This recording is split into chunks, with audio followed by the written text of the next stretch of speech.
Hello everyone, I'm Rec5, And I am Sandman99. and welcome back to Diablo PC Solo Warrior playthrough. Yeah. And we will be rejoining the same game that we have been playing for the last little while. Yes, because due to some technical wizardry, you've managed to actually keep that game open. That's right, but as you might see, we have two games here now.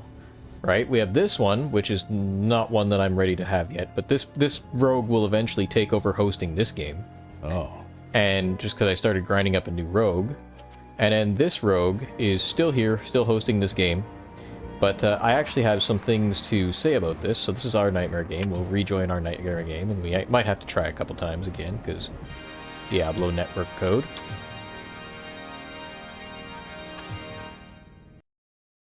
Just like that. Alright. But the other rogue with the other game, that's running on a compact R4000 laptop from I think like 2006. And what I did is, in order to get that thing working on again, I installed Linux on it, because Linux is really good for old machines. And I actually chose to install Arch Linux on it, because I tried to install a different version of Linux, and it's like, you don't have enough RAM. I'm like, fuck you, I don't. So I installed a different version of Linux, and it totally let me do it, and it let me run it, and it's running the game and everything's going well. And I've even played through, like, 12 levels of Diablo on it, so I think it's running just fine. Yeah. Right? Took me about a couple days to set it up, though, just because the machine is so slow. Right? But, in order to get that machine to connect to the internet, I actually had to connect it to an old mobile phone with a broken charger. Right? Because, or sorry, with a broken screen, because, the Wi-Fi on that machine doesn't work. So I had to improvise. So I connected an old mobile phone to it and used USB tethering in order to get the machine to connect to the internet, but then it couldn't see any of the local machines on the network because it had a different IP address because of the, it was using a tethered IP from the mobile phone. Wah, technical stuff. So then I had to install a VPN locally on my home server here in order to, route everything on my local network through a local VPN. Yeah. So that everything would have the same IP address and be able to see each other again. Wow. So, in short, now that you've got this convoluted thing working on that ancient laptop, does that mean I can have mine back? Yes, you'll be able to get yours back once that rogue hits level 20. Oh, okay. Because Rec5X borrowed my laptop. Yes, I did. While he was trying to get this... you know, ancient laptop that was once owned by Moses to do the job for him. Yeah, and you know what? It's going to work perfectly. And not only did I install Diablo on that ancient laptop, I installed a full modern development kit, I installed OBS, I installed like everything you could possibly want on a computer on that laptop. Does it all run well? Well, not necessarily, but it all runs. Right, a fully modern software stack on a laptop from Moses. Yeah. And I'll put a picture, I'll edit a picture of that laptop in here too, just so you guys can see just how old this thing is. Like, it's old. But that's okay. Yeah, not that I use my laptop for a lot of things anyway, but... Yes, you were generous enough to loan it to me, actually. You volunteered. Yeah. Well, just trying to help the cause. And like I said, I don't use it a whole lot anyway. I use it sometimes when I'm making mods. Yep. I'll look up the wiki page for the game that I'm doing the mods for, because it quite often has information on things that I need to know, right? Yep. And if you guys are wondering why I chose a rogue, it's because I wanted to play a game as a rogue. Yeah, that's something that you rarely ever do. That's right. Of course, I rarely ever play a sorcerer, too. I guess I could have played a sorcerer. It probably would have been faster. Oh, yeah, those are blinks. They need a sword.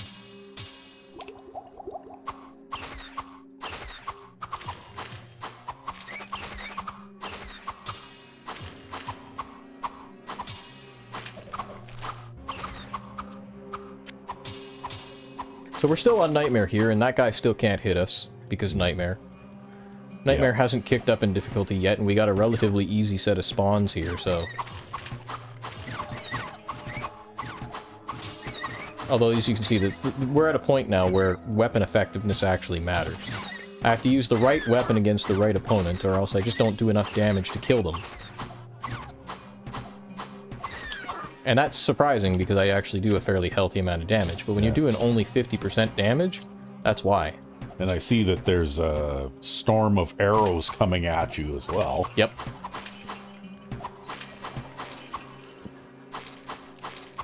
But that's okay, we can deal with that.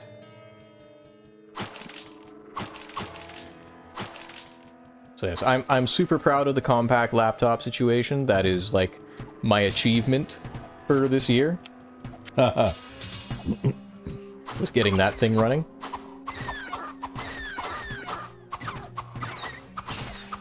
And it just goes to show, like, don't throw away your old hardware, because it actually might be useful for something. You never know. Just throw 5,000 gold on the ground. Yeah, I forgot to drop all the rest of this stuff off in town, because I was in a hurry to get started here. That's okay. We're not finding much for drops anyways. I'd almost say I wish I had an Axe of Haste, but that wouldn't help us with these archers here. No? No. Because then I wouldn't be able to block. Oh, yes. A magic staff of firewall. As opposed to a non-magic staff of firewall? That's right, as opposed to a non-magic staff of firewall. Well, there's lots of skeletons in here. Yeah, this is like the undead level. I don't know what's going on here. Skeletons and bats. Apparently.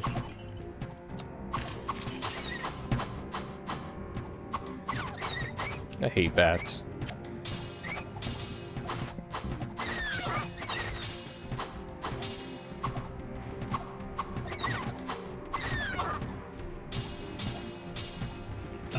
Now you need to go back to town because you can't carry anymore. It's fine. It wouldn't be so bad if we didn't get, like, 2 different enemy type spawns. Yeah. Once we get past level 6, I don't believe undead spawn anymore. So, after that, we can just go to the sword full time. In the meantime, we're throwing the flail on the ground for now. Huh. That's why you should just go back to town. Then you don't have to do all this screwing around. Yeah, but I'll save time if I go back to town later. It's not like anything on this floor can kill me. We got, like, such an easy spawn here. I'm actually kind of hoping just this will be a level up level, maybe. I'm at 54 out of 54. It's just the decimal points, basically.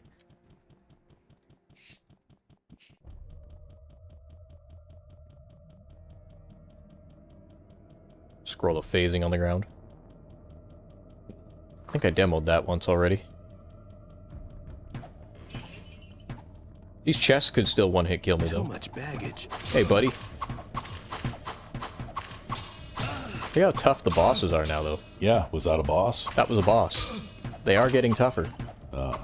It looks like you can level up now. Yep.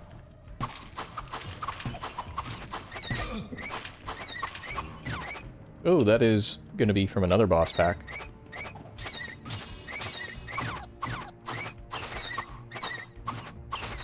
Because only a boss pack does the continuous attack thing like that. I recognize that attack pattern. So is this a boss here? Yep, The red one? Yep. But he's dead too. And now we've got some items that we'll have to go back to town in order to pick up anyways. Yeah.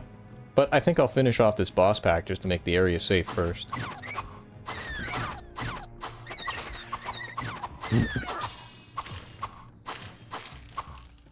And level up. And we're going into strength. Got 2 extra points of damage from that. Very nice. We're getting to the point now where most of our damage is going to be coming from strength. So, yeah. Where'd I drop that flail of speed again? Right there. And we'll go back to town.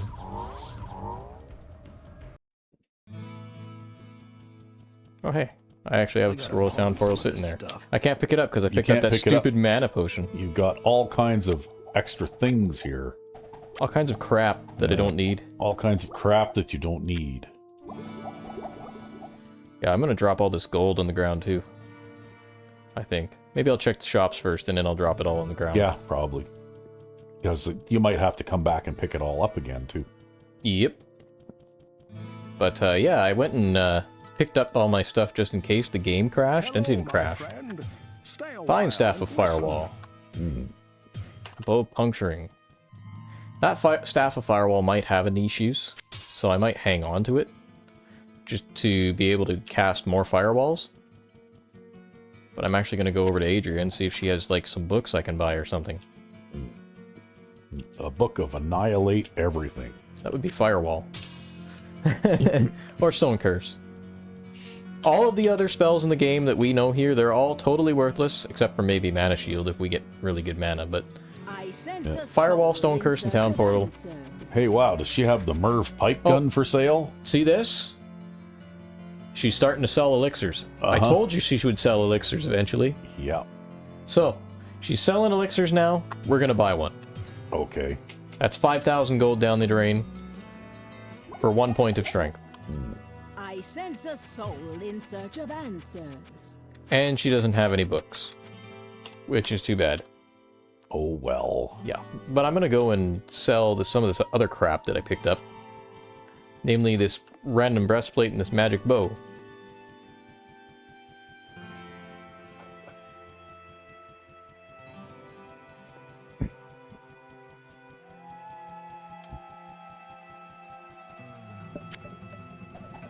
Whoa, what can I do for Just you? remove my sword from my inventory so I don't accidentally sell it. Breastplate and bow puncturing. What do you have for sale, Griswold? Griswold will have different things for sale now because we've exited the game and rejoined.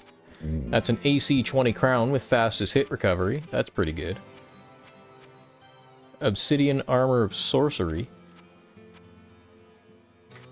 Thinking about getting that crown, maybe. What's my helmet? Crown of precision. So that's plus 20 dexterity is good for blocking, Whoa, but what can I do for you? it's not good for armor class. Our armor class is 145 now, would be 155 with that crown. I'm not sure if that's enough to make a difference, though. Whoa, what We I can do find for better you? than a base 10 crown. That's kind of crappy. I might just stick with what I've got right now, because that crown that adds 20 dexterity, it's going to be a little bit more, too, right? Because 129 plus... Doesn't your dexterity contribute to your armor class, Yes. too? So this is like an AC 16 crown. Yeah. Versus an AC 20 crown that has, yeah, okay, faster hit recovery, but no chance to block. It's not worth it. I'll take more damage in the end that way. So I think I'll just stick with what I've got. Make sure the gold piles are all evened out here. And we'll drop a whole bunch of it.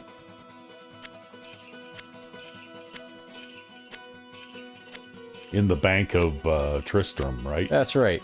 Totally going in the bank here. That's 9 piles of 5,000. Wow. That's 45,000 gold. See, now, if you're that rich, why do you keep going into this dungeon? Just take all your gold and go someplace like Tahiti or something.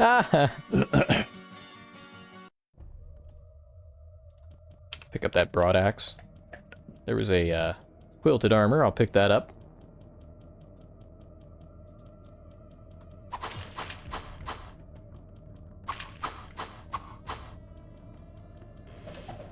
Well, maybe I'll take all my gold and travel to the ancient mystic lands of the Far East. Sounds like a terrible idea.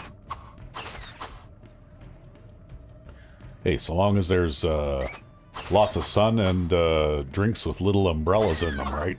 Ah! Sadly, not in the Far East. Missed opportunity there, Blizzard.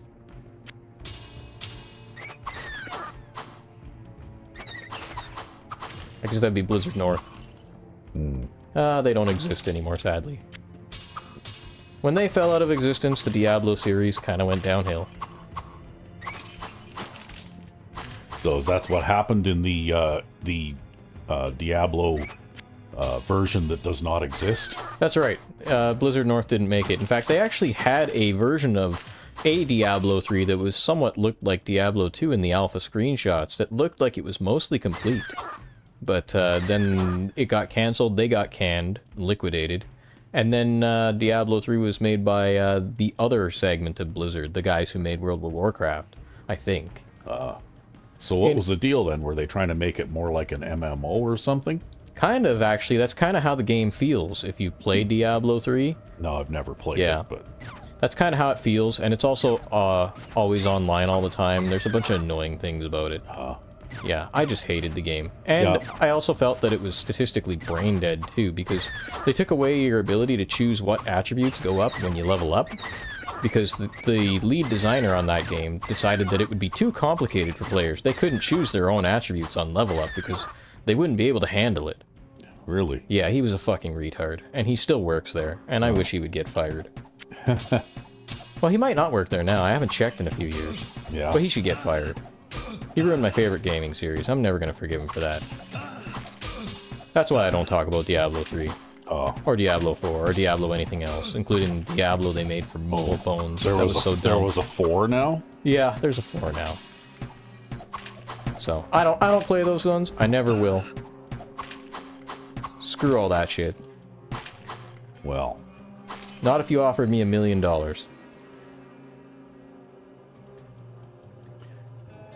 Actually, long warbows sell for like 1,000 gold, I think. Oh, there's a ring there. Where's the ring? Where's the ring? Ring!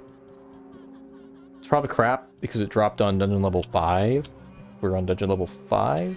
oh well. Maybe it's something that will sell for more than it costs to identify it, though. Yeah, maybe. Can I cast a healing spell? No, I can't even cast a healing spell.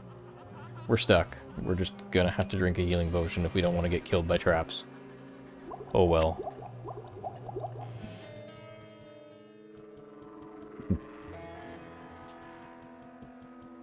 See, I'm not wearing any resistance gear right now either, so my armor class is higher than it normally would be.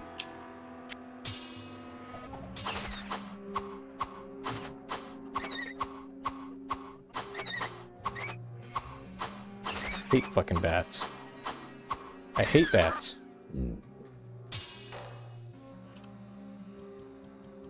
Yeah, we need help on the armor class front badly. We will start to struggle shortly. So, how high does the armor class go in this game, anyway? As high as you can make it. Oh, so there's no upward cap? I don't believe there's an upward cap for players, I think. But there is an upward cap for monsters. It's 255, and then it rolls over. Oh. So, actually, some of the highest level monsters in the game have some of the worst armor class ratings in the game because they're supposed to have armor classes of like 300 plus. Mm-hmm. And because it rolls over... Now, what does a magical shrine do? Magical... It's right there in the middle. It says mana shield on character. Oh. So Well- it casts a mana shield. Well, I'm not using it for anything else, so... Might as well. But yeah, so like, for example... I think Hell difficulty Diablo's chance to hit is like 45% or something like that. Because... he's just, like, it's just garbage, right? He's supposed to have this massive chance to hit bonus, and it just overflows down to like 45%. Because his chance to hit and his armor class are both capped at 255. So that's a game bug. They used an 8-bit number to store armor class and chance to hit values of monsters. That's why it's like that. Just gonna back off here so I can't get shot while that's happening.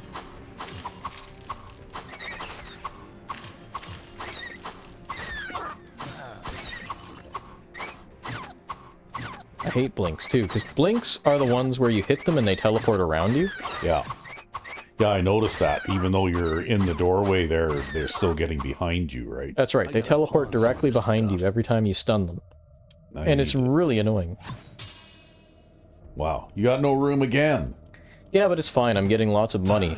And money is what I need to go and grind for Wirt. Maybe I should check Wirt next time I go out of town. That might be a good idea. See what he has for sale, if he has some armor or something. We need some armor. Because this plate mail that we have here is not good enough. I don't remember if this is plate mail or field plate, actually. They both share the same graphic, but there's a stats difference. Oh. It's not significant, though. They're basically interchangeable armor for the most part. I think one can be net better than the other, but it doesn't really matter. Because they have an overlapping range, and most of the time you get drops within that overlapping range. Well, I found the up to level 4, which is how we were actually supposed to come in here before I left the game and left my town portal.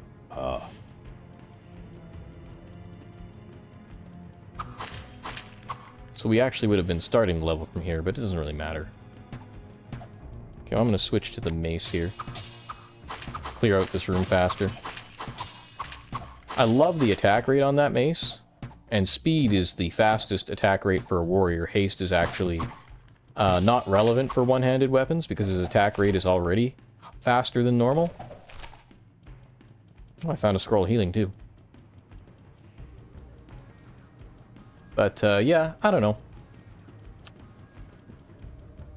So yeah, screw Diablo 3, screw its cash shop, screw its always online DRM, screw its Yeah, any game that tells me I have to be online in order to play it, I tend to avoid as well. Yeah, and screw the inability of me to be able to choose my own stat points. I didn't like that either. Yeah. And then also, too, the game is it's very different from this. Like, this is a very strategic, tactical type of game, where monsters are generally stronger than you, and they can kill you at any given time. And Diablo 3 is kind of like, either you're wading through hordes and hordes of monsters, 20 plus at a time, or you're getting killed because, you know, you don't have enough gear, basically.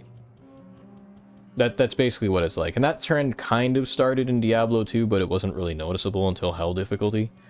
And even on Hell difficulty, if you build a character well, you can surpass those kinds of things. But Diablo 3 is just dumb. It's very boring when you're the right power level, and it's kind of stupid when you're not. So I just never cared for it. Plus it had a cash shop.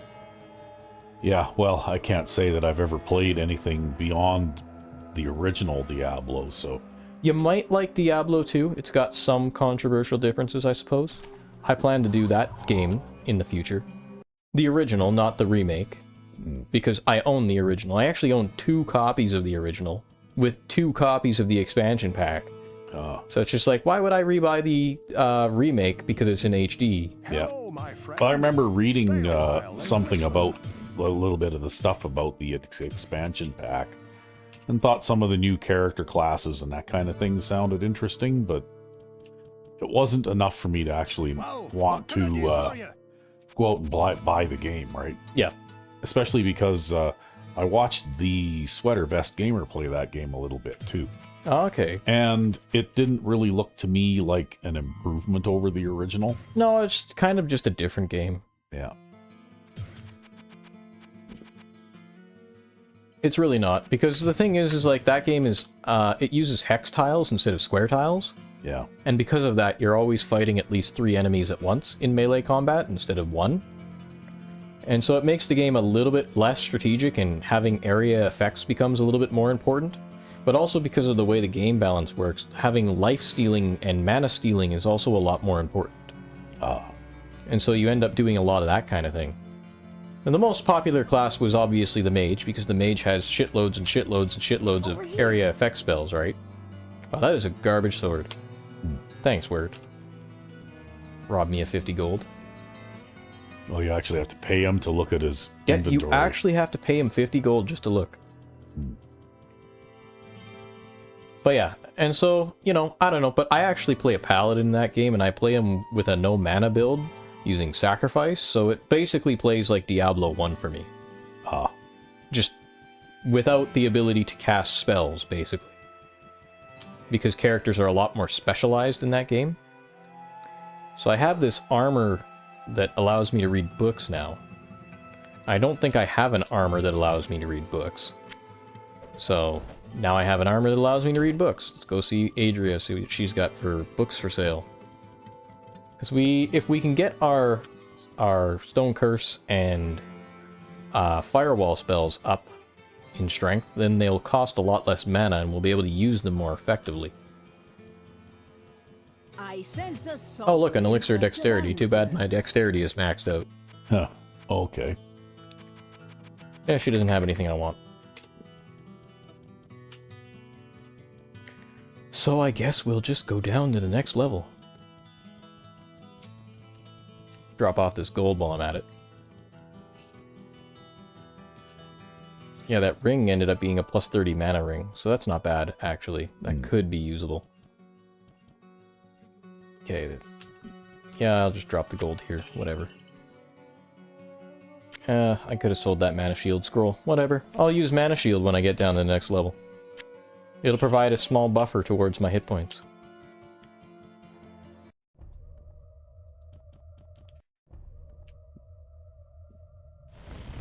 Boom. Well, one thing I have to say is that the load times are much quicker. Yeah, I actually get loading screens on that compact laptop, by the way. Do you? I actually do. I get loading screens on the compact laptop. Okay, dude, does this mace have enough chance to hit those demons? Because if it does, then I can actually just use this mace to kill them. It does. One snuck up behind you. That's fine.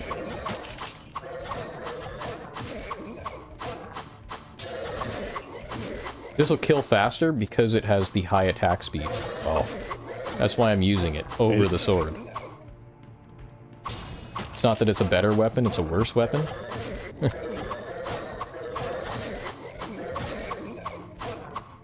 But as long as I can continue to hit things with this weapon, it will be a more effective weapon.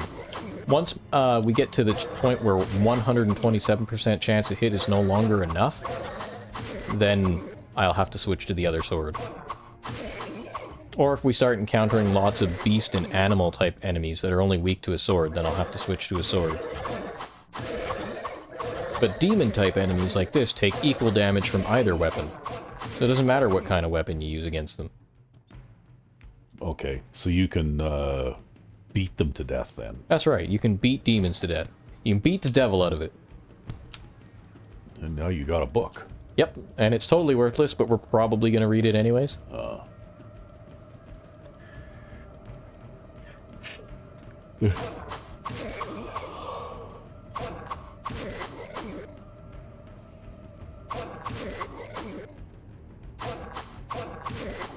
I think a familiar is a beast-type enemy. Nope, they're a demon type. I can stun lock them with this. They must be the only type of their class that is a demon type, because Blinks and Glooms and all of the other bat-type enemies are all beast-type enemies. So they all take half damage from a blunt weapon. So you're gonna turn your Oh yeah, I've still got the shrine list up there. yeah. So you're like having difficulty watching the show here. I can see now. Yes, you can finally see. I can finally see. We are, what, 20 minutes in? Ish? 28. 28-ish. Okay, good enough. I'll just make this big here. But I can see. There. Yeah, I can make you see again, so that you don't have to look over at my screen at an awkward angle. Because we actually had to put some separation between us in this room here, because we were getting echo off each other's mics. So, we actually have a little bit of separation between us. Sandman's like a couple feet away. Well, on the other side of the room, basically. That's right, yeah. And it's not a large room, but we're still a fair distance apart. Yep. It's not like we're sitting in two chairs side by side, like when we're recording on my computer. Yeah, but even then, like, those chairs are big, huge-ass chairs, right? Those are made for, like, you know, a giant person. Well, they're actually just good old-fashioned... The one chair is a good old-fashioned armchair, right? Yeah. And it's like a chair and a half chair. And then the other one is a recliner. Yeah. Old lazy boy recliner. Old one. Yep, 50 years old.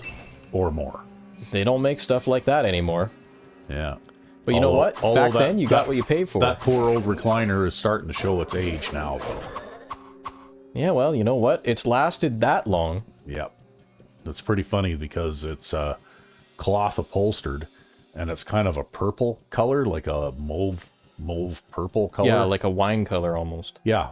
And I actually got that from my grandfather when I was young.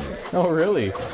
And what happened was he went out to the store And he bought this because he got a really good price on it. Because it was purple. Because it was purple.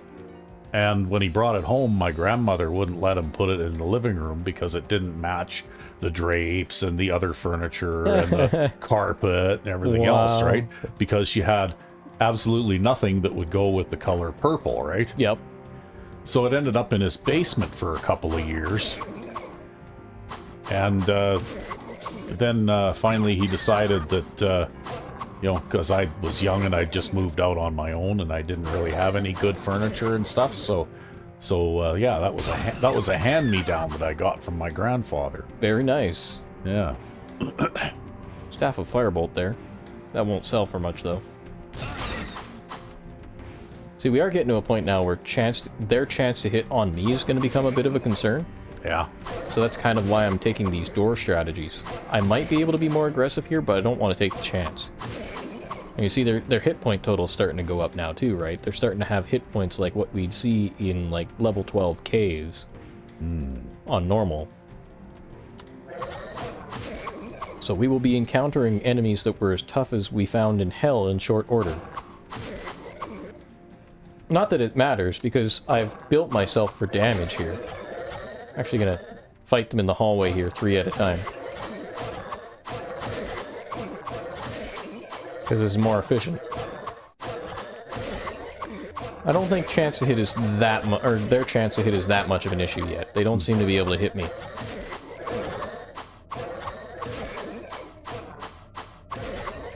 So my armor class is still sufficient for now. But we do seriously need more armor class. Wow. There's like a whole bunch of those guys in there again. Yep.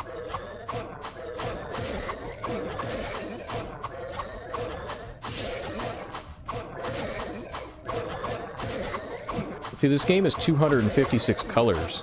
So I think the way that they do transparency is they actually just render a wall with holes in it. Yeah. So like every second pixel is a hole, and that's how you get transparency. That's how you can see through things.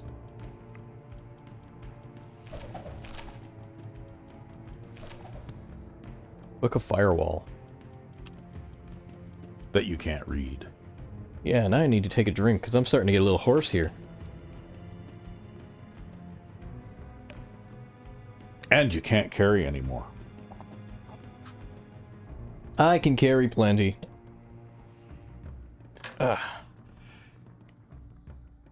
Okay, we're good to go.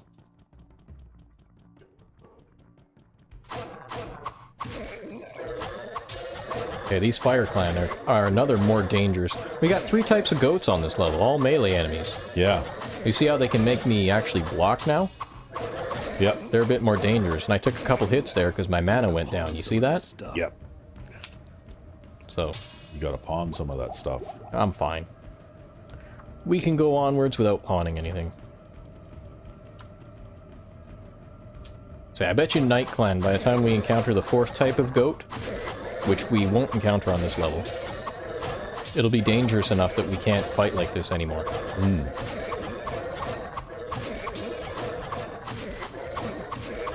So I'm always going to target the red ones because they can actually hurt me. The sort of yellow ones and the pink ones can't.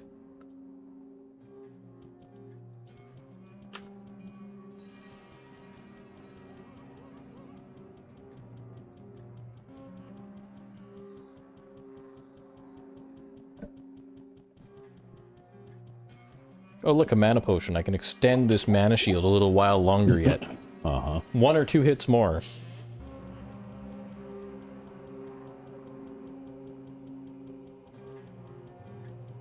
Actually, as long as I'm fighting like this, mana shield is probably a good option.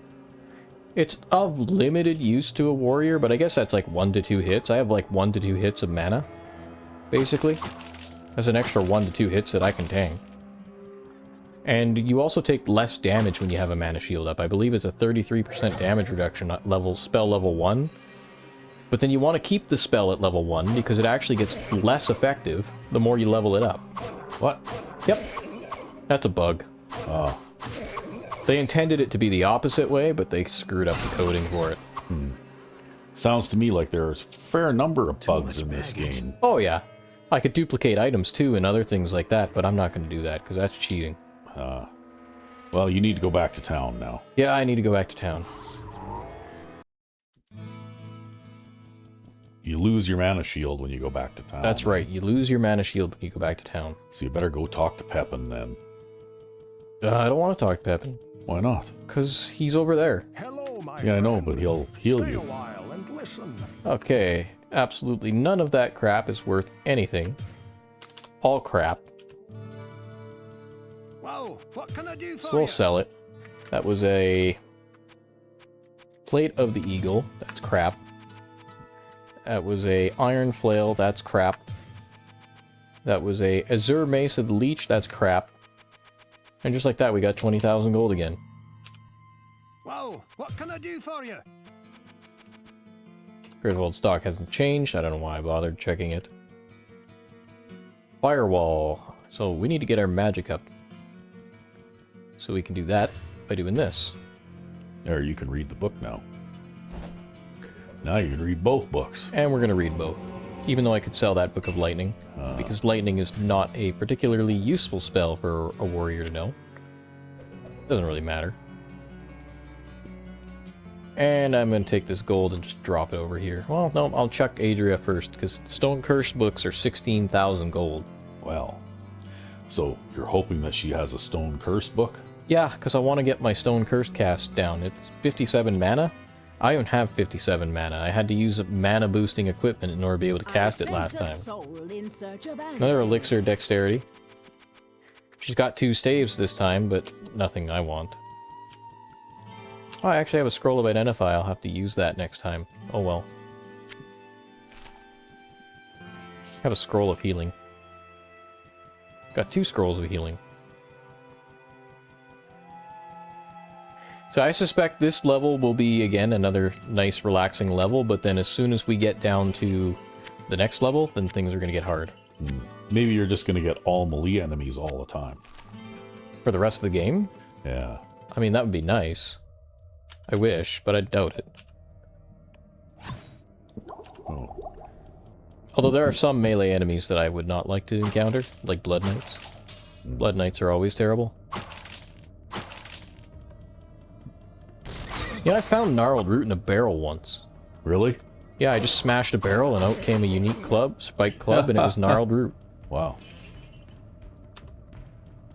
I think when I found it the first time, I took it off of one of the zombie bosses. Oh, okay. Yeah, I found it on like D level 9. In a random barrel. That was in the caves.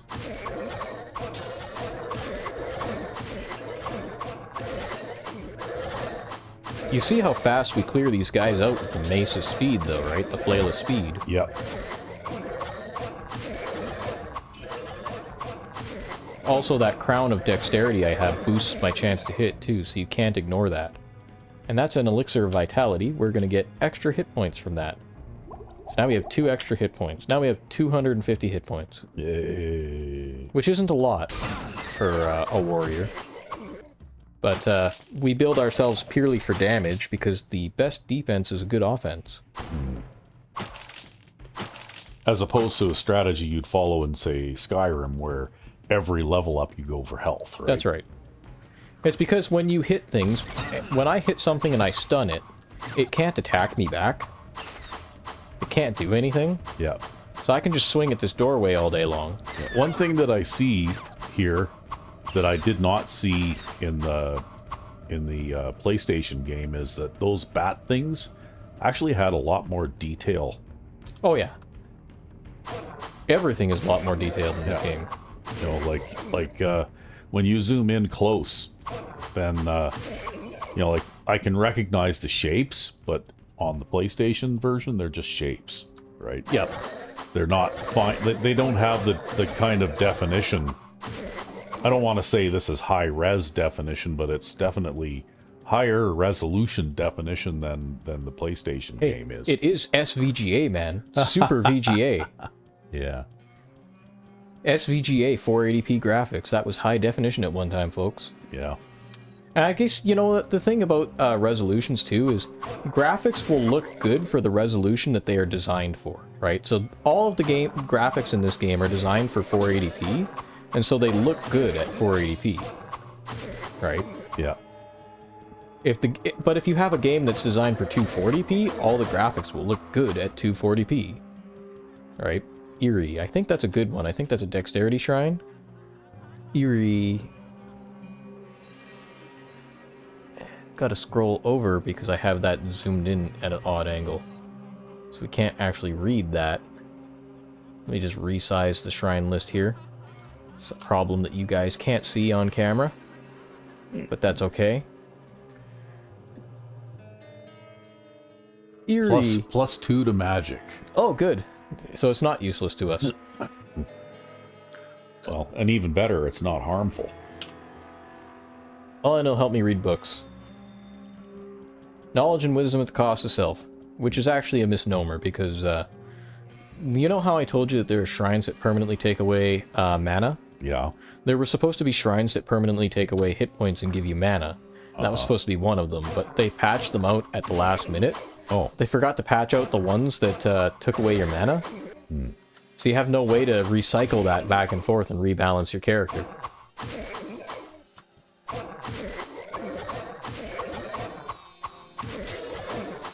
And honestly, it would actually be better because, you know, you don't need that many hit points. You only need about 300 hit points to survive the strongest attacks in the game. I was just thinking it was kind of funny, all those enemies in that little tiny room.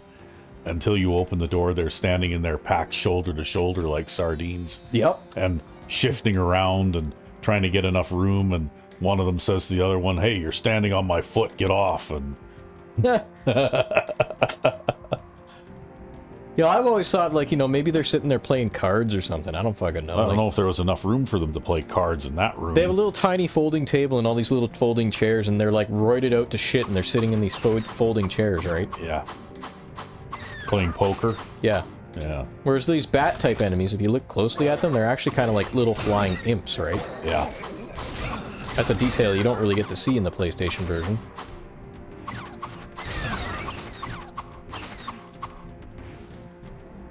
I guess they're kind of like fallen ones with wings, almost.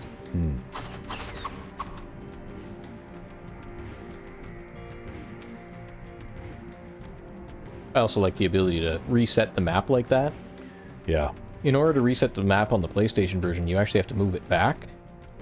Yeah. Whereas here, I can just hit tab twice. From what I can see, the PC experience is probably better than the console experience. Yeah. Although, again, like, the PlayStation version is not bad, and the PlayStation version does fix a lot of bugs. Oddly enough. Although it also patches out some of the fun ones, like the ability to walk back and forth sideways and dodge arrows. Yeah. It also introduces another item duplication bug. So it fixes one item duplication bug, but introduces another. So that was kind of irrelevant. And the fact that it strips you of unique items every single time you start a new game is something that kind of sucks. Yeah. Not that unique items are really all that good in this game anyways. Woo. Yeah, it's just lightning. Lightning is not a concern. Well, it's a good thing, because you certainly got hit by that one. Yep. Well, if I could cast spells, that Purifying Shrine... Actually, you know, I can cast spells. Why don't you cast a healing spell on yourself, then? Because I don't have enough mana to cast a healing spell. The healing spell takes... It's 57 mana now. Wow. Because it's tied to your level. The more you level up, the more the healing spell costs. Oh. So you got to keep reading books of healing over and over again for the rest of your life. Oh, look at that. You just got nailed by another one. Yeah, and it did 2 points of damage. Lightning is not a problem. Not unless it's cast on you en masse. Okay, these guys have the annoying, we're gonna, like, do the hit you once and then, like, dance around you AI. It looks like there's a boss one there, too. Is that why he's a different color? Yep.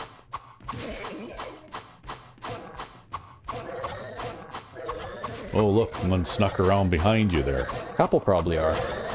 That's okay. We'll just kind of draw them out over here.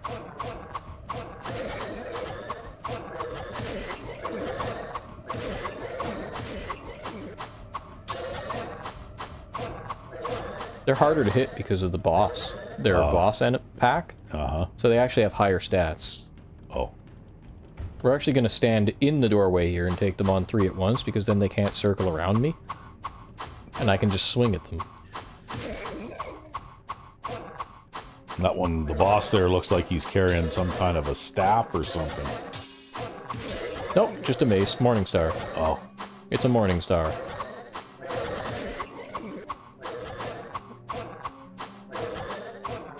They all have Morningstars, actually. Wow.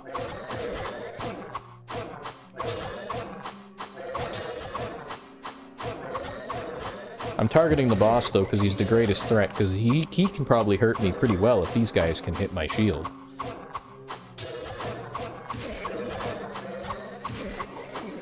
Another elixir of dexterity. I can sell that for 1750 gold, or is it 1250 gold? I can't remember. Found a book of mana shield. We'll be selling that because we can't read it.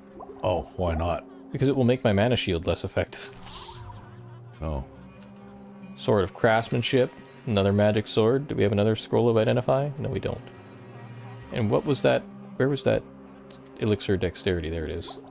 We're actually plus on healing potions like a whole bunch. I've just been finding healing potions. We're not using them, so I'm just dropping them in town. Save money that way. Get our mana back here. Go around this side now.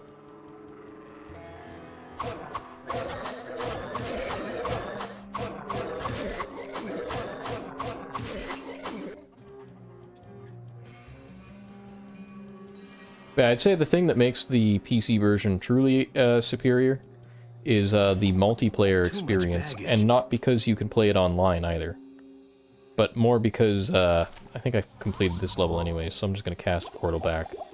It's more that once you have the dungeon levels, or once you have a difficulty unlocked, you can go to any set of dungeon levels without first having to travel that dungeon level.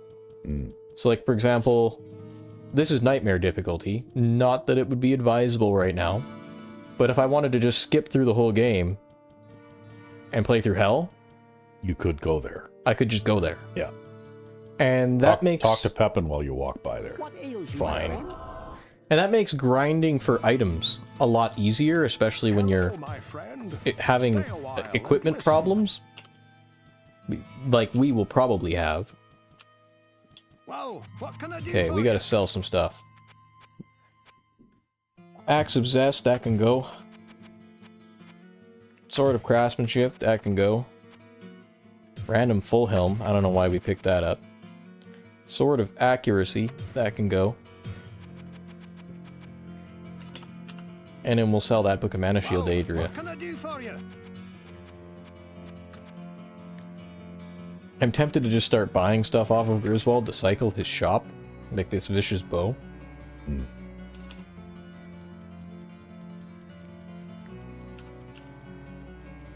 Because we will need the money.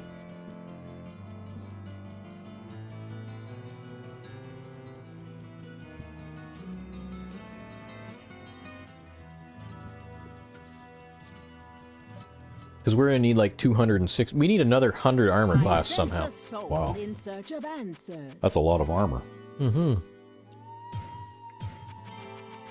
So yeah, 1250 for the Elixir Dexterity, 4000 for the Book of Mana Shield. Those things are worth picking up.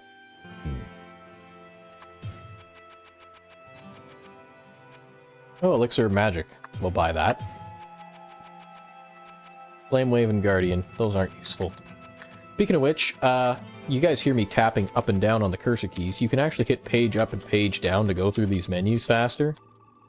I just don't. Because you'd rather wear out your cursor keys? Well, I have a custom keyboard here. I actually had this custom made with custom switches. Wow. So, you guys might be, if you're keyboard enthusiasts, you might know what Cherry MX blue switches are and things like that. You might know that Cherry MX blue keyboards have a Cherry MX green spacebar. Well, I just took the Cherry MX green out of the spacebar because it's meant to be stiffer than normal. And I made it so that every key on this keyboard is a Cherry MX green. So they're way stiffer than normal.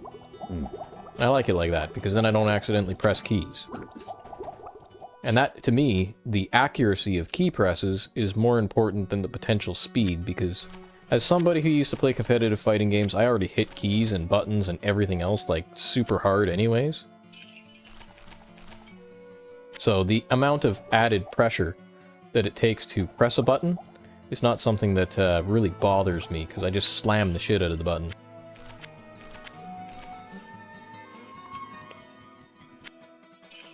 That's actually how I get my speed, is I slam the shit out of the button.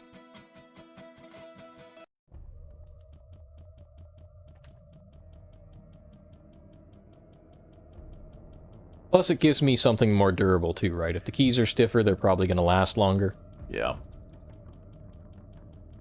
That was also kind of the logic. And actually, I've had this keyboard an extremely long time. The paint on like half the keys is worn off. So, this was a old code keyboard, for those of you who know the people who make code keyboards. I think they're now on version 3. But this is a, I think this is a version 1. I've used it countless hours. For all purposes.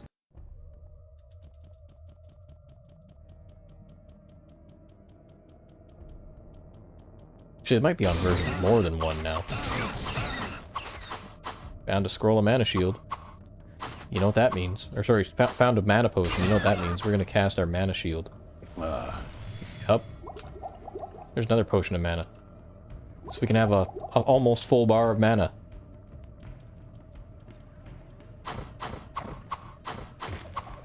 See, I'm getting to a point now where you might notice we miss once in a while now. Yeah. You'll start to notice little things like that. Ooh. Yeah, we're not going to get hit by that trap. I want to stand where this scroll of flame wave is.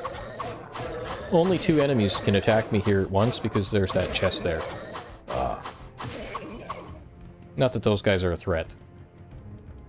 I could just stand here. Oh, mace is going. This mace is not an endgame weapon, so I don't feel bad about manually repairing it at all. It's just a workhorse. That's all it is.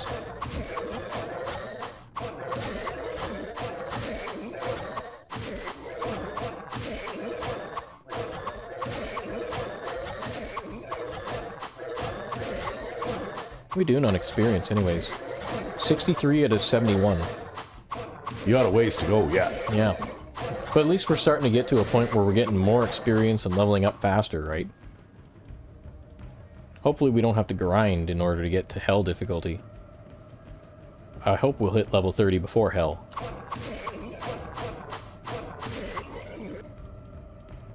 Because otherwise I'll just have to have like a nightmare grinding session that I guess I'll record. Ooh, look at that. Book of Healing. Yay, you needed that. Yeah, can I cast healing now? It needs 54 mana. And I have 57 mana. Hey, you can cast healing. Yeah, not that I need it right now. Not that I'm using my mana for that purpose right now. Yeah, I think the damage reduction on Mana Shield is like 33%.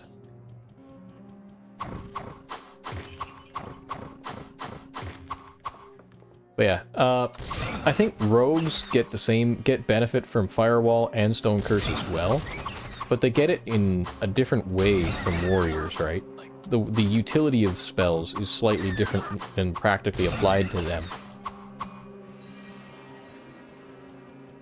So like Stone Curse is less useful. Firewall is more useful, especially because they can cast it a lot more because they have a bigger mana pool.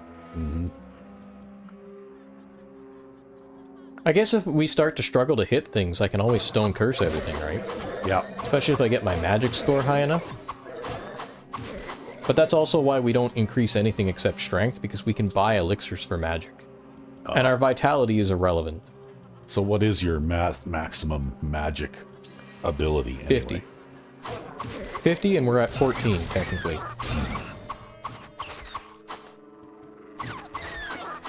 But yeah, the thing about Warrior is you get 2 points of health for every point of vitality.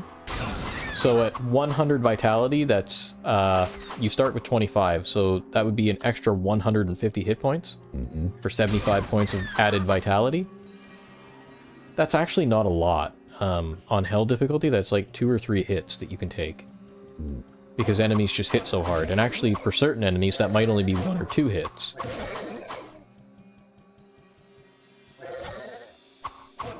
So it's just not worth investing in the Vitality, unless you have nothing else to invest into. It's always better to get your strength up, because then you can do more damage, and then you can lock an enemy in place like this, so that they can't fight back. Oh, I just heard a piece of jewelry drop again. Sure it wasn't just that flesh gland hitting my shield? I heard it. It was that sound. Nope. Yeah, that was my shield. No, it was that sound. Where? It was. Keep looking. It's there somewhere. Where? I know I heard it. I heard that ting. Oh, yeah, you're right. I saw it. Amulet. How did you hear that? Damn it! You make me feel deaf. I don't know. I just heard it. I just would have walked right past that. Yeah, well, I couldn't see it, but I could hear it. This is why I need to play with, because one of the things I'm always lacking in a Diablo game, a given Diablo game, is I always don't have the right resistances or the right pieces of jewelry in order to protect myself from magic. And maybe the reason why is because I can't fucking hear them when they drop. Yeah, you don't pick them up when they drop, because unless you actually see them, you don't know they're there.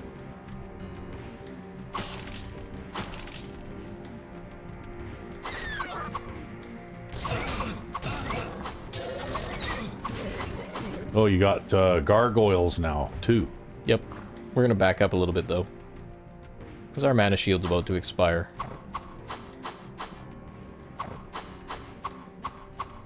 Yeah, the gargoyle's gonna sit down for a while now, so we'll just take care of the bats.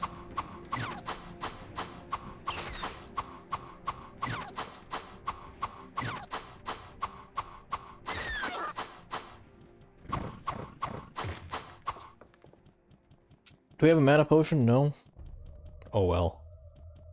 Yeah, no more mana shield for you. At least when something hits me next. Honestly, I think the mana shield is only protecting me from familiars right now because everything on this floor hits for more than 13 points of damage. But that's okay, because we found a mana potion. Oh. Now we have 20 mana. Ah. That's still not enough. Everything is still going to break the mana shield in one hit if it actually hits me.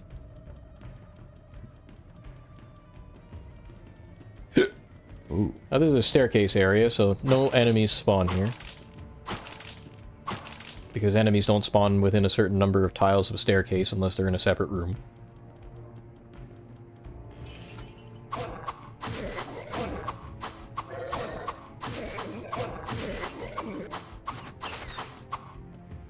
Ooh, a magic small shield. See, it's still worth it to pick up this stuff though, because like, you know what that plus 14 thing of quilted armor that I got? That plus 14 magic quilted armor? That's what allowed me to read that book. Yeah. So even though it's crap equipment and it's really not all that great, it's still worth picking up.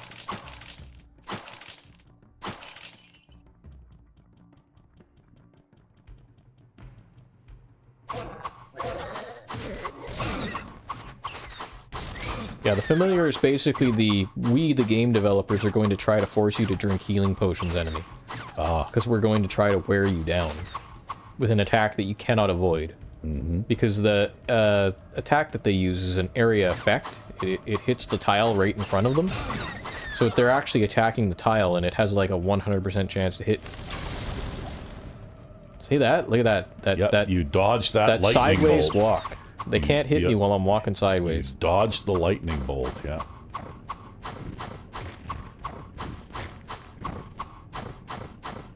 I have another mana potion? No. I have a lot of healing potions. No mana potions. Yep. Your mana shield is nearly at an end. Again. Yeah, well now we're at 11 mana. Didn't mean to step into the room there. Thankfully we have enough armor class, it doesn't matter.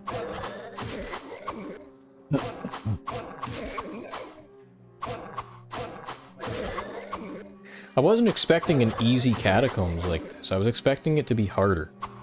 It could have been harder. We could have gotten a lot tougher enemies down here, we just didn't. Well, I guess it is in fact random what you get, right? Yeah, it is. I hope the episode isn't too boring because of how easy this ended up being. I don't know, some people like that, what did you call it? Power fantasy thing? Yeah. where you march through and nothing can touch you. Yeah, well, that's actually kind of counterintuitive to the point I was making about Diablo 2 and 3 earlier. Yeah. Although, trust me, this game is going to get punishingly hard very shortly. Well, I know from a couple of comments that I've read, even on our Skyrim series, one of the things that at least a few people seem to like is the fact that my character is not immortal and unbeatable, right? Yep. Yeah, no, I never really cared for playing in that fashion, to be honest. I've always liked the ability to die, because then it's a challenge of my skill to keep myself alive. Right? And that's actually something that I like too about games that aren't gear-capped. Like, Diablo technically isn't a gear-capped game, except for chance to hit maybe on the warrior. So you gotta have a chance to hit weapon at least, but those are extremely common, so you'll find them. We have 2 of them, right? Yeah. So, you know, once you get your chance to hit weapon, you can get through the game with any old shit equipment.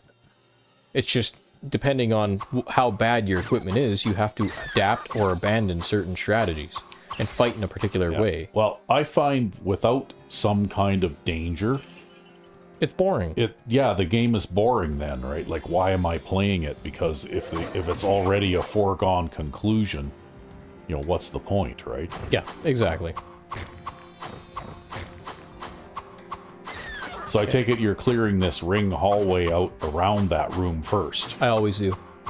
In case I need to retreat and something bad happens, or something fucked up happens, or I accidentally draw an enemy down the hallway that I didn't see that was there, or... It's just good practice to not let things sneak up on you. Yeah. And it also, when you do eventually gain enough power to overcome some of these enemies that used to be so scary, it's actually kind of An achievement. and it's something that makes you feel good, right? Yeah, exactly. Boss. Yep. That's a boss. I see him, he's all lit up over there. These enemies will have an increased chance to hit as well. So... Looks like they have the annoying AI where they want to hit once and then run away. Yeah.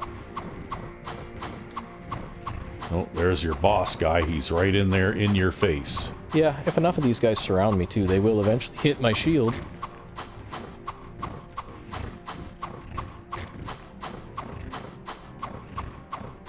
The zoom in function is really good too when you get surrounded, because then you can see what the hell you're targeting. Yeah. See, with the amount that guy swings that weapon, I'm almost picturing he's got like a skinny little regular guy left arm and a huge, like, Incredible Hulk-sized right arm, right? Yeah. Well, Just like that TV commercial, remember, where everybody in the town arm wrestled? Yep. And they showed like the baby with the big bulging muscles, Yep, and in the one dog. arm, and the dog, and yeah, because everybody arm wrestled, right? I forget what the commercial was even selling. Yeah, I don't remember either. Yeah, they made such a good commercial that you don't even remember what it was that they were selling anymore, right? Kind of defeats the purpose of the commercial, though, really. Well, you know what? I took a bunch of marketing classes and stuff when I was in university, and most commercials and most advertising is actually completely ineffective unless you have a truly unique product the public has never seen before and is not aware of, or you make a truly like revolutionary innovation on an existing product. So why do these companies spend millions of dollars then on advertising? Because they're hoping that it might make a difference, that they have maybe come up with the next new thing, basically. Yeah, but lots of these companies advertise the same stuff that they've always had. Yep. Right? But no, it's a total waste of money. Basically, it's an industry. They've created an industry around it. Ooh, not that mana potion. This mana potion. Yeah, basically they're helping television and radio stations to stay in business. Well, you got to employ all those business school graduates somehow. Yeah. Hello, Otherwise, nobody would try to be a business person, right? Listen. Oh, that's not a bad amulet. What does my amulet do? Mine is Zodiac. I guess if I need fire resistance, though.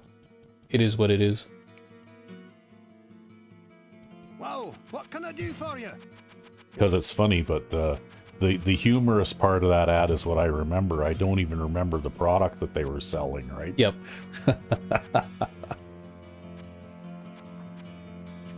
Chainmail, that can sell.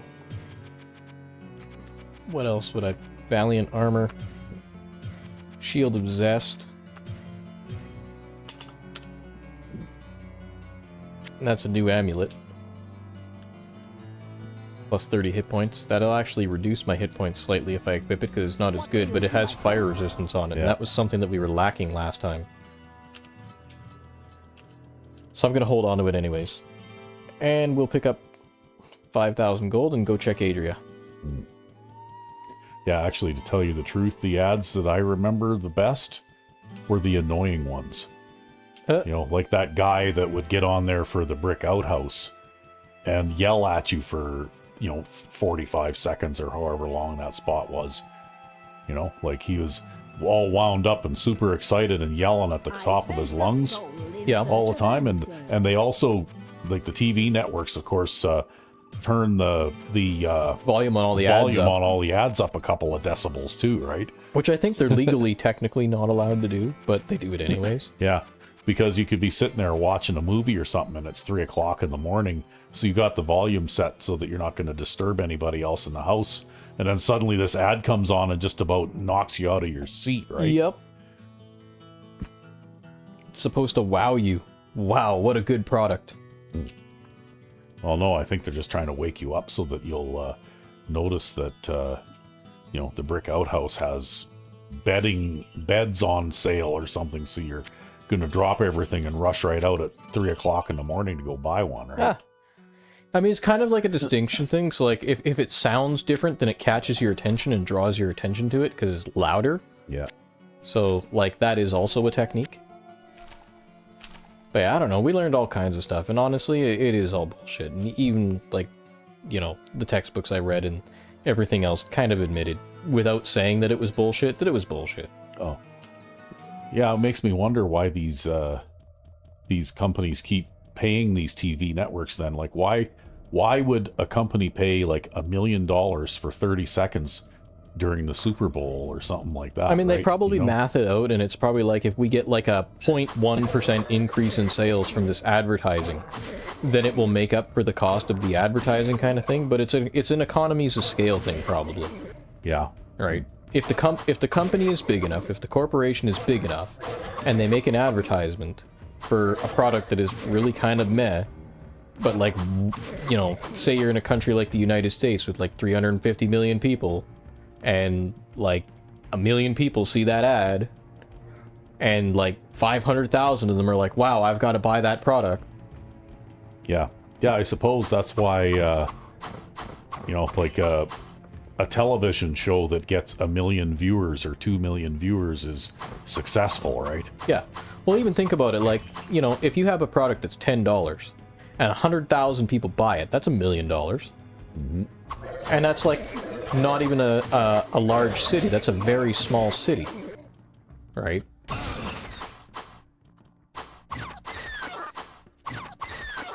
That's like a fraction of the size of the city we live in. Yep. Yeah, I don't even know how big this city is now. 1.5 million people. Really? Yep. Wow. That's incredible. Because when I was a kid, this city had a population of about 400,000. Yep. Yeah, when I was a kid, it was only 800,000. Yeah. Because I can remember, you know, like there's all sorts of development and stuff north of a certain avenue. Yep, I know the avenue. And when I was a kid, there was nothing but bush or farmers' fields. Yep. On the north side of that avenue. Yeah, things have really grown. Now there's development for like 5 miles north of there. Right? Yep. The city has grown incredibly since I was young.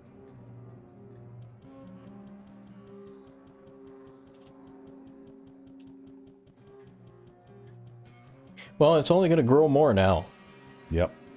Because these things tend to have an exponential growth rate, right?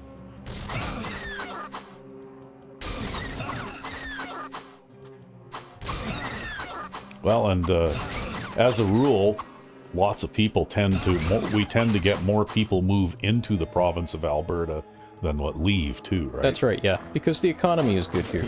Yeah, well, you're more likely to be able to find some kind of work if that's what you're trying to do, than if you come from some place like Newfoundland, for example. There, you hear that ring? Yep. Yeah. No, I didn't hear it, but I saw it. But, you know, another thing is, too, is that, you know, the economy is good here. The availability of jobs is good here. Affordability of living compared to the rest of the country is very good. It's not as good as Saskatchewan, let's say, which is probably the best for affordability. Yeah, I know, but Saskatchewan doesn't have as much work. That's right. Because they're actually quite broke, right? They're also quite far less populated than us as well. That's true. I think that... So you see that fire arrow trap? That could have been an instant kill situation. Yeah. Especially because I don't have any resistances right now. But still, like, you know, my grandfather lived in Saskatchewan. He farmed in Saskatchewan. Yeah, if you're a farmer, it's great to live in Saskatchewan. And he had, like, an old holiday trailer that he parked at a lake. Yeah. In the sort of northern part of the province. And I can remember all the way from when I was old enough to remember driving north on this beat-up old two-lane blacktop highway that had so many patches on it that there wasn't even lines on the edges of the road or down the middle in a lot of places, because it was all covered over with all the patches, right? That's funny. And, you know, like frost heaves and everything else, the speed limit might have been posted at, you know, 60 miles an hour, but you didn't drive 60 miles an hour if you know, valued your insides, right? Because it would shake the hell out of you and bounce you all over the road and stuff like that. Yeah, yeah. And I can remember even eventually when my grandfather was very old and he would have me drive out there instead of him driving. And you know what? At 3 years old, that highway was really, really rough. And at 30 years old, that highway didn't look any different. Right? Like in my entire lifetime at the time that I was going up there until my grandfather was too old to go fishing anymore, that road never changed. It was always just a patchwork of patches. Weird. Yep. Because there was no money. Yeah. And at one time, apparently the province of Saskatchewan was so broke that they were letting some of their paved highways go back to gravel. Well, we finally got a more challenging set of spawns here. Yeah, the lava monster guys. And the Night Clan, although they're the archer variety, so they're not going to be as bad as they could be.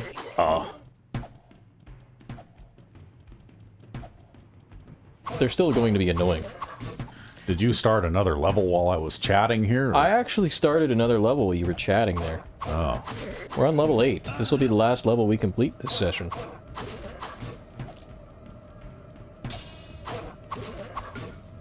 But yeah, I mean, it's weird that, like, literally in western Saskatchewan, you almost can't, you know, you can't walk 100 yards without tripping over an oil well, right? But they don't have any money for, you know, like, keeping up their highway system and stuff. Yeah, because they were pretty badly mismanaged, to what I understand, for a while. Yeah. Yeah, it is what it is. Well, that's NDP governments, right? New Democratic Party governments, they are not known for their fiscal restraint. Getting right? political here. I wasn't going to say nothing. Well, no, it's a fact. Yeah. Right? They've always been very free spending, and they had a tendency to spend more than what they had. Yeah. And generally speaking, any province that had an NDP government for any great length of time also had a fairly large debt.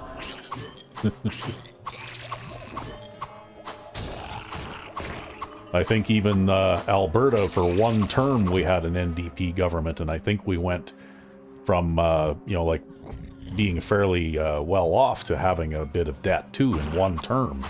Yeah, I guess, you know, the viewers from other countries and stuff, an idea. Canada like a lot of the provinces tend to be like one-party provinces. And so Alberta is like a one-party, a Conservative Party province. Basically, the Conservative Party's been elected straight for like... The other parties exist, but they rarely get a substantial amount of the vote. Yeah, only when they piss someone off, basically. Basically, the reason the NDP ended up got in power and for that one term is because everybody was mad at the existing governing Conservatives. Because they had a bad scandal. Yeah. But, yeah, outside of that, like, Alberta's governments, they even do weird, noteworthy things, like, we started something called the Alberta Heritage Fund. That was started in the 1970s, actually. Yeah. It was actually the current premier who restarted it, but the idea is the government is going to run big surpluses and then accumulate that money in a savings account. Right? Yeah, basically it's a slush fund for a rainy day. Yeah, in order to handle things, instead of going into deficit spending for, say, if there was a natural disaster here, or a major infrastructure project needed to be done that wasn't planned for, or something like that. Instead of going into deficit spending as you normally would, and building the project like that, they would just take it from that fund. Yeah, their philosophy is that they don't spend money that they don't have. That's right. Yeah. Which is kind of what gets their party all the votes most of the time. Well, that and oil tends to be good for the economy, and they're a very pro-oil party. Yeah, but still, you know, oil or revenue or not, I mean, Saskatchewan should be, like, swimming in oil money too, right? Should be.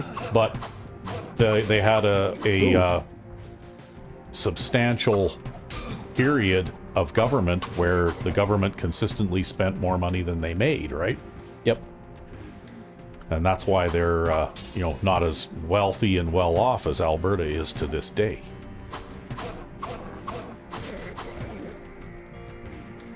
And then before that, prior to the advent of the Conservative Party, before the Conservative Party existed, it was ruled by the Social Credit Party for like 80 years. Yeah. Or something like that. So, you know, that's just kind of how Canadian provinces work. They're all kind of like that. Yeah. And generally, you end up with situations where, like, the whole province votes Conservative, but then, like, major cities like Calgary and Edmonton will vote more Liberal. Or, well, no, nobody votes Liberal in Alberta, let's be real. Everybody votes NDP. Yeah, it's either Conservative or NDP. Everybody out here hates Liberals. Yeah, we all hate the Liberal Party because we view them as the party of Ontario. Yeah.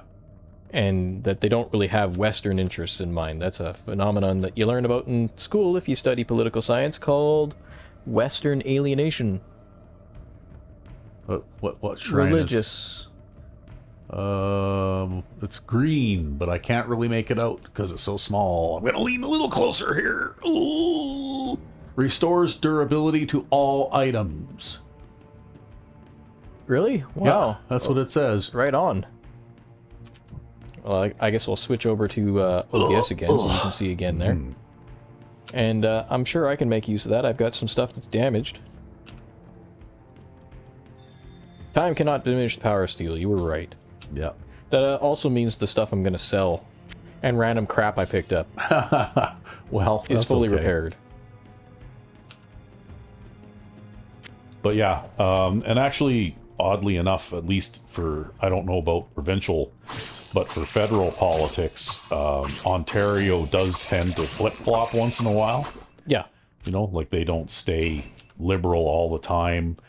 They'll sometimes flip-flop over to conservative, but usually that's when they're good and thoroughly mad at the liberals for one reason or another. That's right. Like they kind of seem to be right now. Yeah, so it's kind of like, you know, in Alberta, it's conservative or NDP. In Ontario, it's conservative or liberal. In BC, it's like liberal or NDP, I think. With NDP being the main one in BC. Yeah. Well, it depends on what part of BC, I think, too. Yeah, the closer to the Rocky Mountains you are, the more they vote conservative, and the further away you are, the more they vote NDP. Yeah. I think that's just because they get more urbanized as you go west. Western BC is kind of like California, right? Our version of it.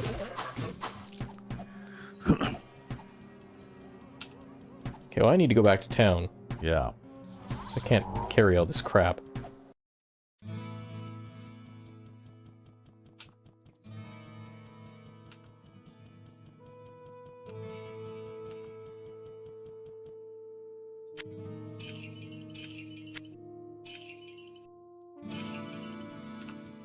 Got some bunch of stuff to identify. Ring of the Jaguar. Amulet of Thieves. Both of those are crap. Whoa, what can I do for Oh, you? well. Luckily, somebody wants to buy your crap. Yeah, his name is Griswold. Yeah. You know what I saw today that was really funny, or actually it was last night? What?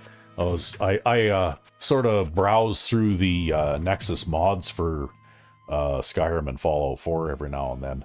Yeah. Usually I try and do it once a week because they have that what's new this week kind of thing. Yeah. And for Skyrim SE, there was a mod called Manure. Oh, yeah? Yes, and what it does is it gives all the animals in the game the ability to produce manure, which you can then collect and use for various alchemical recipes, particularly poisons and that kind of thing, right? Mm-hmm. Whoa, what can But I do then for you? some enterprising fellow made a Chinese translation of it. And the guy who did that had a bit of a sense of humor because you always have to have a thumbnail picture, right? Yep. Well, the original mod just had a picture of a cow with a pile of dung behind it, right? Yeah, and that's a pretty good one, but... Yeah, but the Chinese translation version had a picture of Buzz Lightyear standing with his arm across Woody's shoulders while he pointed off in the distance, looking into the distance and pointing and gesturing with his free hand. And the caption said, "Shit. Shit. Shit everywhere." Oh, God. It actually made me laugh out loud when I looked at it. It was funny. Whoever did that translation had a good sense of humor. Good. I sense a Yeah, soul it was- in search of answers. You know, because it was like Buzz Lightyear, you know, like, because in those movies, if you ever watched any of them, Yep. some of these characters tend to be very expansive, and they make grand gestures, and they talk about things like they're a big deal and that kind of thing, and they right? use their hands the whole time. And they use their hands the whole time to emphasize their points. So, you know, Buzz Lightyear's out there going, shit everywhere. Anyways, here's an interesting spell in here called Bloodstar, and you pay mana and life to cast the spell that Succubi use. Oh, okay. And it does pure magic damage. It's the only useful spell that does magic damage in the game. Oh. But it's very rare, and it doesn't do a lot of damage, so it's not really worth it. And it costs a crap ton of money to learn by the looks of it. Yeah, if we find a book of it in the dungeon, I might read it. I'm not going to pay for one here. No. You might notice I always only go to Adria with 16,000 gold, Yeah. and that's because that's what a book of Stone Curse costs. That's basically what we're looking for every time we go to her. Speaking of which, I should go over to the OBS window and check our timestamp. See how we're doing on time. Click on that there and zoom in down there and get my taskbar out of the way. Hour 23. Hour and 23. So we got time to finish this floor. We got time.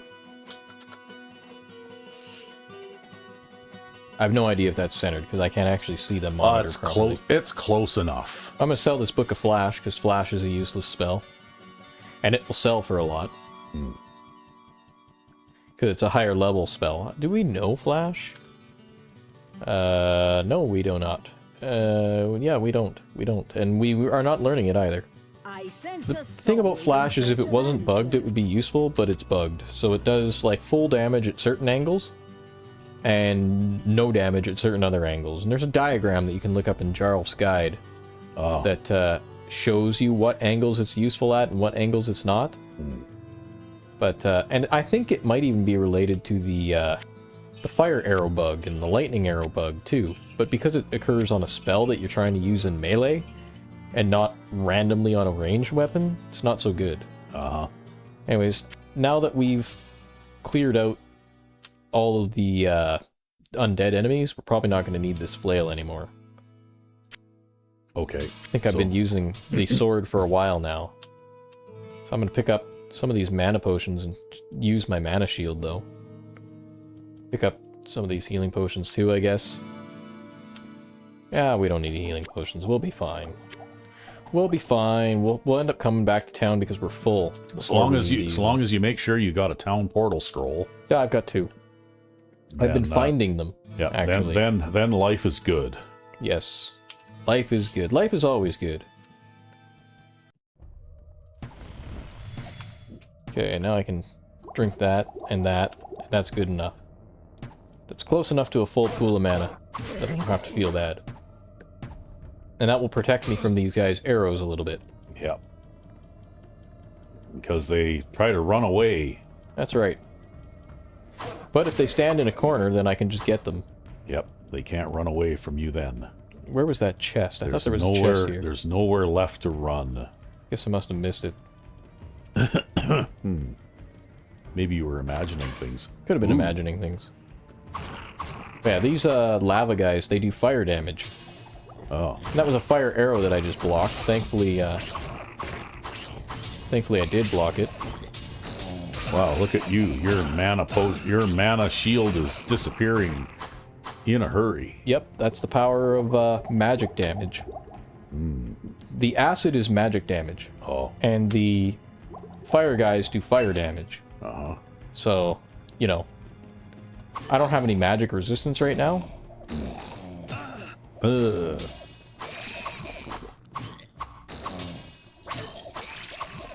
actually better if I let them walk up to me because they can't spit acid then. But I can block their acid because I have 0% resistance. If I didn't have 0% resistance, they would hit me every single time because your character will not attempt to block something that they have resistance against for some reason. Oh. That's another bug, huh? Well, I don't know if it's a bug or a feature. I guess it's a bug. So, in some ways, 0 resistance can be better if you were tankier than fuck. Wow. That's a lot of, It's okay, well, they're sort of like monkeys. They're throwing their poop, right? yeah, kind of. But, I just want to get out of the volume of fire here.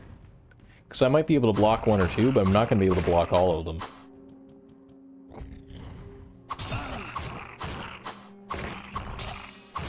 That guy actually just hit me, because I don't think I have perfect block chance anymore. I only have 98 dexterity, so...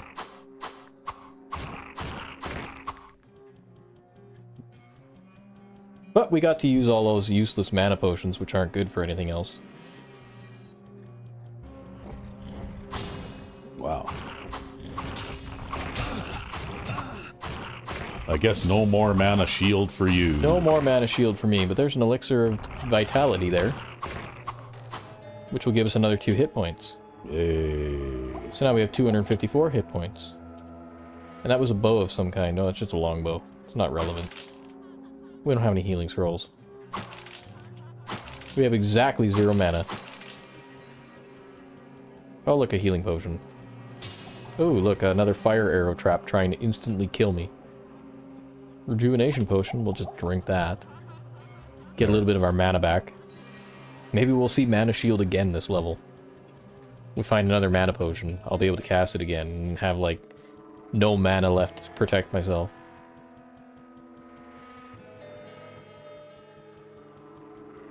That's why you need to read 16 more books of that. Then it'll cost you next to nothing. Then the percent damage reduction will be worthless. Because, remember, as you read more books of Mana Shield, the spell gets less effective. That doesn't make any sense. It's just a bug. It's just the way the game is programmed, man. It's been like that since 1996. This game used to have a lot more bugs, too. They patched it 9 times. Right? This is technically patch 1.09. And since this is running on what is effectively emulated Windows NT, yeah, I'm playing this on my Linux gaming machine, but using Wine, the Windows API implementation for Linux, I'm basically running Windows NT right now. And that's what 1.09b was for. But I think you should run both patches on Windows NT. You could run, or at least on Windows XP, you could run either 1.09 or 1.09B. So maybe 1.09B was for like NT 4.0 or something? Or, I don't know. That kind of goes back to that conversation we were having the other day about, you know, Windows 95 versus Windows NT and all of the version differences of Windows and blah, blah, blah. Mm-hmm. Right? Blah, blah technical stuff. Yeah. I don't know. All I know is that my computer ran just fine on Windows 7 and I could play any game I wanted to play. And it didn't force you to auto-update? Yep, it didn't force me to auto-update and all that kind of stuff. And then when my motherboard crashed, I couldn't continue to run Windows 7. Because it was no longer supported by the hardware. That's right. Which I thought was a bit of a dirty trick, but... Yeah, they could have just kept supporting the old hardware, because all they did was update a couple of kernel features, right? Mm-hmm. There was no reason they couldn't have kept supporting Windows 7 forever. Well, except that then you can't give Bill Gates and his company, you know, another $250 or whatever it cost for another copy of Windows, right? I saw that. Well, the thing about it, too, is like, I've been working on my free time on some, like, software libraries. And one of the things that I do with these software libraries is I try to get them to run on, like, extremely low-power, old operating systems and obscure hardware. And it's actually really not hard to develop something that will run on modern Windows 10 and Windows 11, and then also run on Windows 95. You just have to be careful with the Windows API calls that you choose to use that's in the kernel. Or, better yet, provide wrappers for features that were added later in the Windows API that don't exist on earlier systems, which is actually something that I did. So, I actually ended up writing a cryptographic random number generator for my own personal projects. I have no idea what you just said, but it sounded great. Well, it's because the cryptographic random number generator that Windows uses for certain things wasn't introduced until 1998. Yeah. In Windows 98, so it wasn't available on Windows 95, so I had to implement it. Yeah, see, I know you're speaking English because those are all English words that you're using, but the way that they're put together and the order in which they are arranged doesn't make sense. Oh, this is the curse of being a programmer. I can never tell anybody about my achievements because they never understand what the hell I'm saying. Yeah, unless they're another programmer. Pretty much. Mm-hmm. Well, even other programmers half the time don't understand. It depends on if they have the same systems background. Web developers probably wouldn't understand, for example, unless they have a hobby interest in this kind of thing.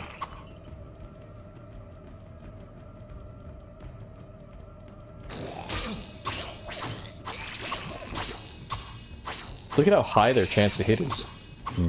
My armor class is no longer sufficient by far versus those types of enemies.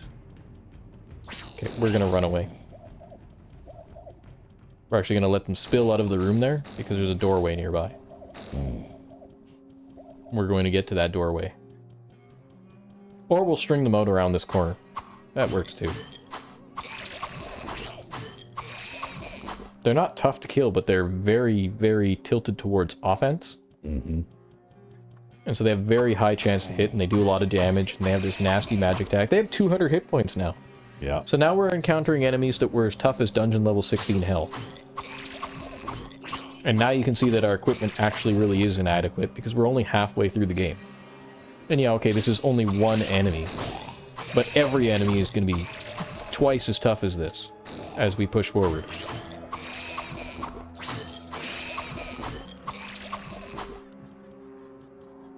I gotta pawn some of this stuff. Staff of Telekinesis. That's a staff of let me pick stuff up from a distance.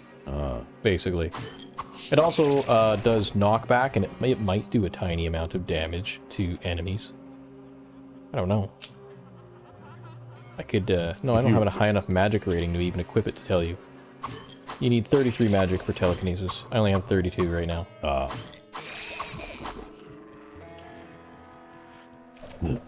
Scroll of Identify. We can identify that crown. Or that Gothic Plate. Gothic Plate of the Moon, plus 6 to all attributes. Book of Telekinesis. You know what? We can put that Gothic Plate on and read that book. Hey. And now we can see what telekinesis does. Telekinesis does no damage, costs 15 mana, and you see that scroll of golem there? Yep. There's that scroll of golem. So it allows you to pick stuff up from a distance. That's right. You don't want that scroll of golem? No, I don't want that scroll of golem. No. Although I don't have the spell of golem, and although golem can be marginally useful to a warrior sometimes, it's not worth it. Because I'll carry it around for the whole game before I need to use it again.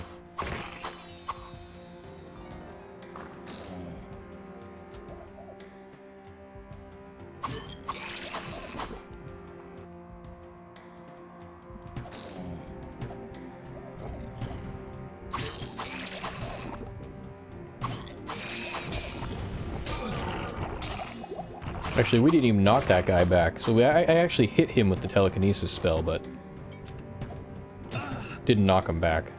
You can knock some enemies back with it.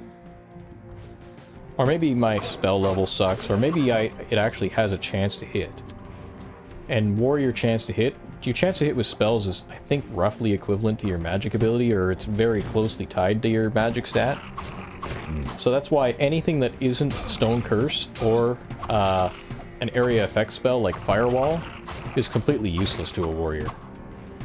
Or healing, or mana shield.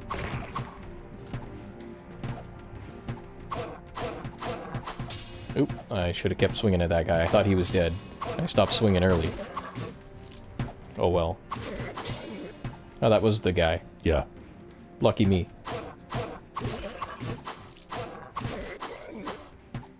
Got this twisty-turny hallway with all these doors.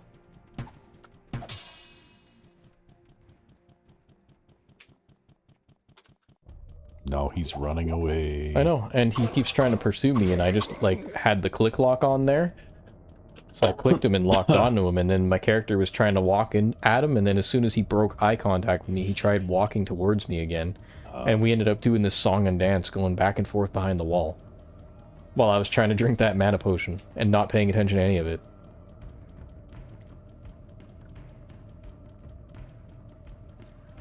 Okay, what's in this room? Dogs. So we're just gonna run away again. Ow. And that's why. These guys are actually pretty tough now.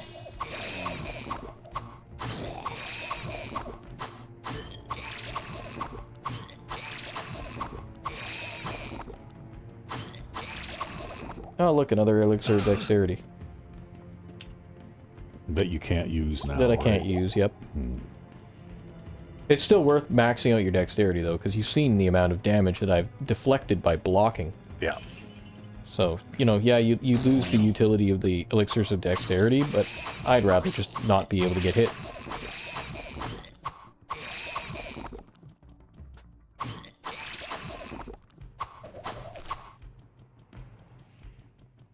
Actually, with that new rogue character I started, it would be really, really nice if I could find a fast block shield and a fast attack weapon, because then I could just play her like a warrior. And she has the ability to go up to like 255 dexterity. So she wouldn't have the chance to block problem or the chance to hit problem. So what is that one? Divine. +2 to magic. No, that's Eerie. Divine is...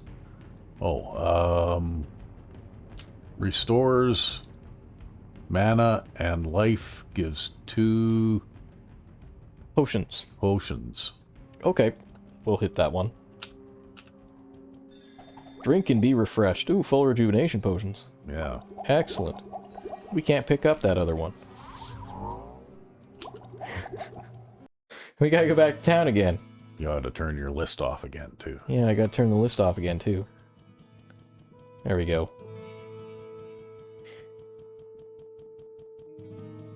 Hello, my friend. Stay a while. Pearl Crown of Accuracy. Yeah.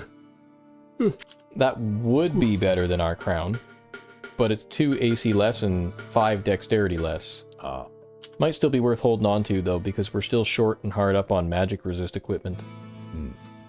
As for this Armor of the Moon, it was marginally useful for the moment, but I'm probably going to sell it. And that Amulet of Brilliance, huh? We've already got a Amulet of the Zodiac that is better, so we'll sell that too. And all this other crap is just random crap I picked up that we're going to sell. All the crap to sell. Whoa, what can I do for you? So, Amulet of Brilliance, that gets sold. Blade of the Moon, that sells for 21,000. Yay.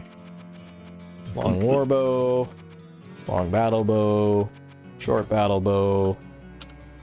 Those are still good money. Whoa, what can I do for you? A Bow of the Stars we could buy, but it just isn't worth it. No. Because See- it's a bow. Yeah, because it's a bow. Ivory Armor Precision. That might be useful at some point. It's an armor of precision, I guess. We'll buy it and throw it on the ground. Does it have a... Does it say armor 10? Yeah, Wow, that's crap armor. except it has the precision effect. So if our armor class is not good enough, and we start getting hit by everything, to the point where my armor class here doesn't matter, I can equip this armor, because my armor class doesn't matter, and even though my armor class drops from 140 to 70, it actually doesn't matter, because if things can hit me 100% of the time while I'm wearing this, they can hit me 100% of the time when I'm wearing this. But the dexterity that's added allows me to have 116 dexterity, which will boost my chance to block chance. Oh. And it also boosts my chance to hit a little bit, too. So, this is a good, if we run into problems and we're absolutely fucked armor, we might as well wear it anyways. Oh. Pretty soon you're not going to have enough room to drop any more gold. You can drop 255 items in town. Oh. They used an 8-bit integer for that. How about that? That's the same number of mods that I'm allowed to have in my Fallout 4 game. Yeah, funny that, huh? You see that kind of thing in a lot of places. Or plugins anyway, right? Right, you'll see limits of 127, you'll see limits of 255, you'll see limits of 32,767, you'll see limits of 65,535, you'll see limits of roughly 4 billion, roughly 2 billion, and then I'm not going to say the 64-bit limits because they're ridiculously huge. They're like quintillion. So, you guys can look that one up for yourself. I don't even know how to pronounce that, the name of that number. Because it's so big, it's meaningless. That's right. Well, it's meaningless unless you write banking software. Is there that much money in the world? Yeah. But the thing is, too, people who write banking software, they don't use decimal numbers, as you know. Like computers can store what are known as floating point numbers, which are numbers which have the main number part and then a decimal point after that, right? Well, they actually use integers to store money, and everything is just like divided by 10 to provide cents. Oh. Because that's more precise.